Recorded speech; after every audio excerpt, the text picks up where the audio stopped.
Jeppe og Nick er bedste venner, og de næste, der skal på scenen.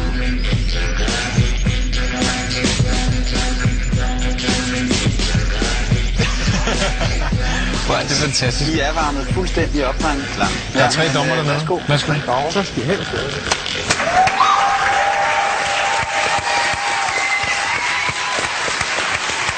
Godt nok har vi ikke siddet her uendelig lang tid, men derfor kan man godt kede sig allerede på forhånd. Og jeg vil sige, at på baggrund af hvad jeg ser foran mig her, der keder jeg mig allerede frygteligt. I har stået derhjemme og tænkt, lad mig tage en rød hat på. Og hvis du tager en rød hat på, så tager jeg en høj sort hat på. Men jeg glæder mig allerede til voteringen. Lad mig sige det på den måde. Kom i gang, drenge, og spil ikke min tid mere.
Goddag, gåsehud. Er du sindssyg, hvor var det fedt.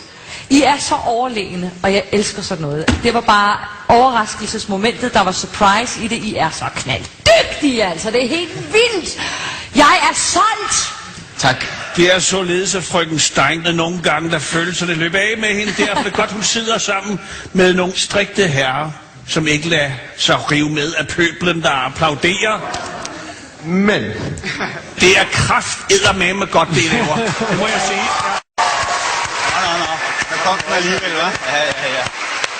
Altså, bortset fra, I minder mig uheldigt meget om nogle rigtig beskidte drømme, jeg har. Ej, hvordan er det at være inde i Martin Hals hoved? Jeg tror ikke, der er så meget plads. 3 blændende jer. Vi ses.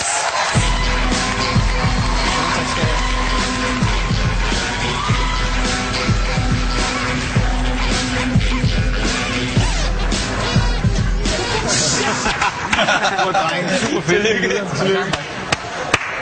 Hvordan gjorde de det? Det ved jeg ikke. Men de kan noget, de der knægte. Ja, de har det, vi kalder talent. Ja. Især Julie Steinke var vild med robotdrengene. Lad os kigge lidt nærmere på den anden dommer i panelet.